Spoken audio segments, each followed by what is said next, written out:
Assalamualaikum warahmatullahi wabarakatuh. Hari ini saya nak ajar matematik tahun 4, iaitu topik berkenaan dengan pecahan. Okey, first of all saya nak bagi tahu apa yang kita kena ajar hari ini itu saya kena ajar ini itu jenis pecahan, operasi pecahan dan juga tukar pecahan. Macam mana kita nak tukar pecahan. Okey, next. Okey.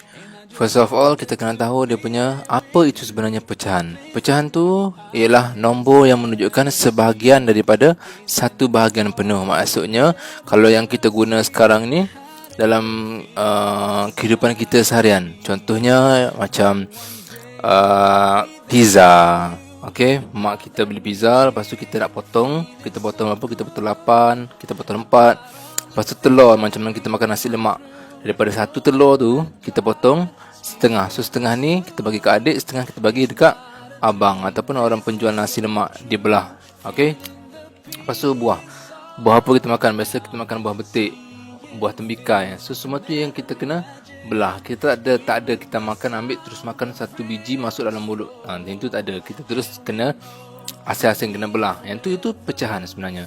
Buah apple, satu biji apple tu kita boleh bagi kepada empat apa kita panggil 4 hiris. So bagi ke adik-beradik, tetamu datang kita bagi ni, musim raya ni kita bagi dekat tetamu yang datang. Okey.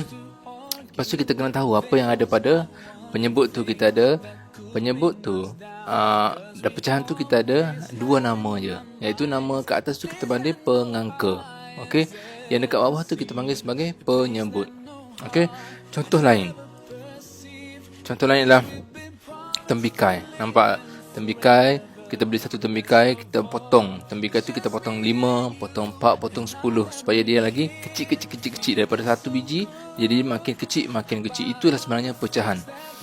Lepas tu tengok pizza. Okey, pizza ni satu biji pizza, kita beli satu pizza, kalau kita potong 2, itu dipanggil sebagai 1/2 sebab kita dah potong 2. Okey. Next, daripada 1/2 tu kita potong lagi kecil, so dia jadi 1/4. Okey. Okey, next. Kita kenal ciri-ciri. Next, kita kenal ciri-ciri pecahan pula. Tadi kita dah tahu atas tu sebagai pengangka dan bawah tu sebagai penyebut. Pecahan ni terbagi kepada 4 bahagian, iaitu pecahan 4 jenis. Maafkan saya, 4 jenis.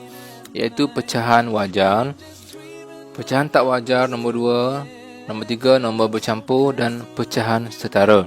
Lepas ni kita akan kenal apa itu pecahan wajar, apa itu nombor bercampur, apa itu pecahan tak wajar dan apa itu pecahan setara. Okey, kalau nak diikutkan dalam matematik, tengok dekat sini dia panggil 1/2. Maknanya satu kotak tu kita bahagi 2, maknanya 1 daripada 2 ataupun separuh. Yang kat bawah tu 3/5. Maksudnya kita lorek 3 daripada 5 kotak, kita lorekkan 3 bahagian. Okey, begitu juga dengan 4/8. Maksudnya ada 8 kotak, kita lorek 4 saja. Okey, jenis-jenis pecahan. Jenis-jenis pecahan ni kita ada 4. Macam tadi saya cakap ada 4 jenis, iaitu pecahan wajar, pecahan tak wajar, pecahan setara dan nombor bercampur. Kita tengok apa yang sebenarnya pecahan wajar ni. Okey, pecahan wajar ni ialah pengangka lebih kecil daripada penyebut. Maksudnya kalau manusia, dia punya kepala tu kecil. Okey, pecahan wajar ni kepala dia kecil, kaki dia besar. Itu pecahan wajar. Maksudnya dia stabil lah.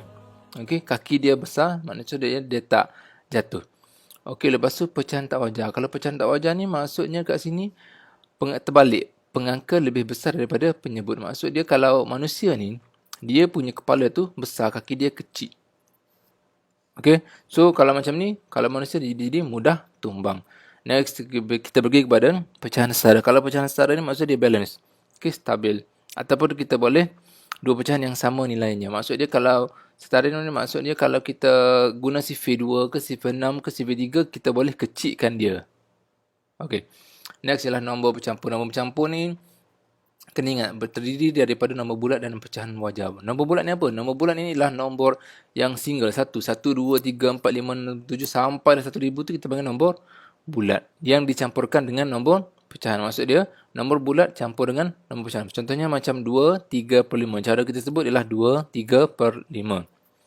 Okey. So saya nak tekankan kat sini ialah kita pergi kepada cara penukaran. Biasanya dekat sini yang parah ialah cara kita nak tukar, iaitu tukarkan pecahan tak wajar kepada nombor bercampur. Macam mana kita nak tukar? Okey, satunya ialah tukar pecahan tak wajar kepada nombor bercampur ialah, okey, kat sini kita nampak pecahan, kita pun kenal pasti apakah itu pecahan tak wajar. Pecahan tak wajar macam kita bagi tahu, dia punya tak stabil. Maksudnya kaki dia kecil, badan dia besar. Contoh kat sini ialah 7/3. Cara kita sebut 7/3. So ataupun kan saya dah cakap tadi, pecahan ni sama macam bahagi. So 7 bahagi dengan 3. Bila 7 bahagi dengan 3, 7 kita buat satu bentuk lazim, 7 bahagi dengan 3. So 7 bahagi 3, kedua naik atas, darab 3, tolak dengan 6. So dekat atas tu kita panggil, apa kita panggil? Ditulis baca jawapan mengikut anak panah nombor 1, kemudian diikuti dengan nombor 2. Okey, so kalau bila kita nak tulis dalam bentuk nombor bercampur, kita kena tulis yang atas tu. Atas tu kita panggil sebagai nombor bulat. Okey, nombor bulat tu kita tulis dekat panah nombor bulat. Dia punya sorang-sorang. Okey, lepas tu, 1 tu letak kat mana? 1 tu letak dekat atas. Maksud dia yang tu panggil sebagai pengangka. Okey, 3 tu ialah penyebut. Okey. So, jawapan dia adalah 2/1/3. Itu cara kita nak tukar pecahan tak wajar kepada nombor bercampur. Next. Macam mana pula kita nak tukarkan nombor bercampur kepada pecahan tak wajar? Okey, tadi pecahan tak wajar tukar kepada nombor bercampur. Sekarang nombor bercampur tukar kepada pecahan tak wajar.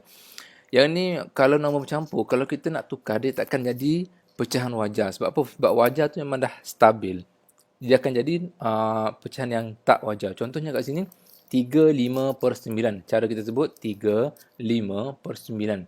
Okey, so cara dia ialah yang bawah tu kita darab. Maksudnya kat sini 9 darab dengan 3. Okey, yang dekat atas tu kita kena tambah. Maknanya 9 darab dengan 3. Okey, 9 darab dengan 3 ialah 27. Tambah dengan 5. 27 tambah 5 jadi 32. Yang dekat 9 tu, yang dia punya penyebut dekat bawah tu memang tak akan berubah. So, memang dia akan jadi 9 sampai situ. Okey, yang atas saja akan bertukar. So, yang bawah tu memang akan menjadi 9. Kekal. Okey, kita tengok itu ialah cara tukar. Sekarang kita pergi pula kepada operasi. Next, kita pergi kepada operasi tambah. Okey, iaitu tambah dan tolak dalam pecahan. Okey, macam mana? Tambah tolak dalam pecahan ialah sangat-sangat senang. Okey, di mana kita hanya samakan dia punya abad bawah tu kita panggil sebagai penyebut. Kita hanya samakan dia punya penyebut saja. Kalau penyebut tak sama, kita tak boleh tambah. Faham? Maksudnya kalau penyebut tu tak sama, kita tak boleh nak tambahlah, sebab kaki dia tu kena sama baru kita boleh masuk. Okey? So kat sini kita macam mana kita nak sama? Contohnya dia bagi dekat sini 1/2 tambah 2/5.